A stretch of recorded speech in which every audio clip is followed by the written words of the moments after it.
Hey there, it's therapy and relaxation. Today we're talking about financial stability as a trauma response. Let's go! Financial stability is widely regarded as a worthy goal, a cornerstone for building a secure and fulfilling life. Yet for many individuals, the drive for financial order is more than a prudent ambition. It is an emotional imperative, deeply intertwined with lived experiences of distress, uncertainty, or loss. The pursuit of financial security often represents an attempt to soothe anxieties that are rooted not just in the economic realities of the present, but in the emotional wounds of the past. When trauma occurs, whether as the result of sudden calamity, childhood instability, neglect, or chronic exposure to adversity, it can leave behind a profound sense of unpredictability. This chronic insecurity may become internalized, shaping one's beliefs about safety, self-worth, and the world at large. For some, the after-effects of trauma manifest tangibly in the ways they approach money. Financial habits and anxieties can be a reflection of deeper, unarticulated fears: fear of scarcity, fear of dependency, or a fear of being exposed to harm. It is important to recognize that trauma is not simply the catastrophic event itself, but the lasting impact it has on a person's sense of security. Frequently, individuals affected by trauma will seek to restore order and predictability wherever possible. Money, in this sense, is more than currency. It becomes a symbol for control, for insulation against chaos, and for a future that can be planned and managed.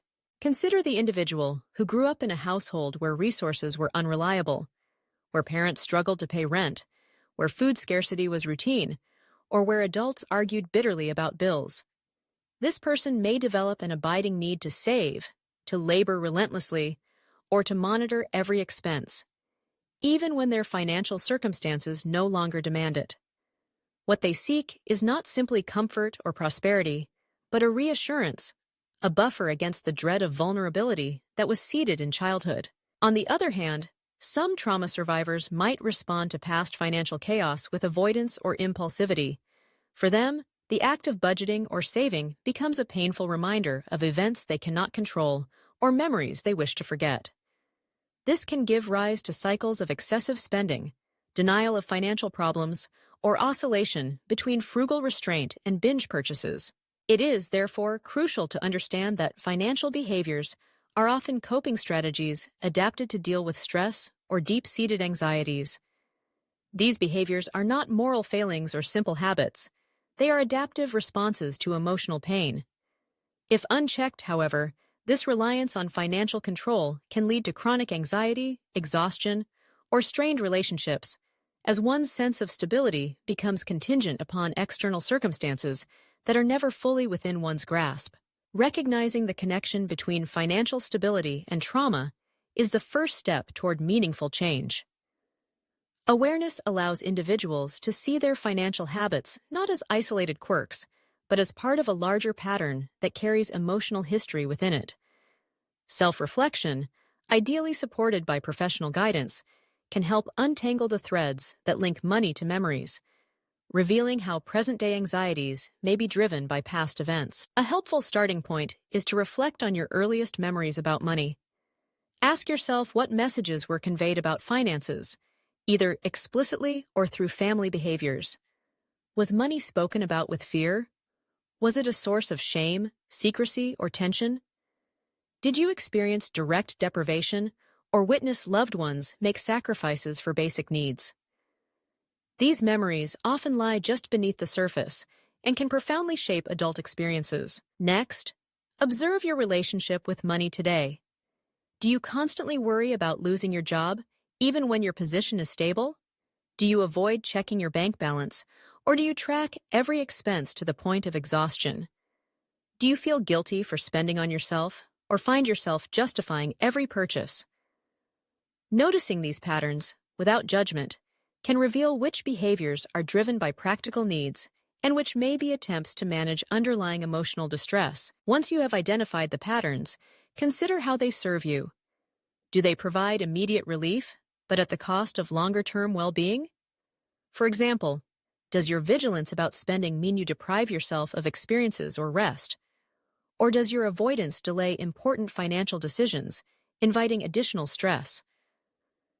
Clarity about these dynamics is vital for forming new strategies that support both emotional health and financial wellness. One effective approach is to begin separating the concepts of safety and control. While money can certainly offer a measure of security, it cannot protect against all forms of uncertainty or loss. Healthy financial management balances prudence with self-compassion, planning for the unexpected without allowing worry to monopolize your time and attention. Setting realistic savings goals, making informed decisions, and permitting yourself the occasional luxury or rest are all aspects of a sustainable approach. Coping with trauma-related financial anxiety may also involve working through the underlying wounds that fuel it. This can be accomplished through therapy, support groups, or self-guided reflection. Therapeutic modalities, such as trauma-focused cognitive behavioral therapy, somatic experiencing, or eye movement desensitization and reprocessing, EMDR, can be particularly helpful. These approaches aim to process traumatic memories, reduce their emotional charge, and build new internal resources for coping with stress. Alongside professional support, practical daily habits can help rebalance your relationship with money.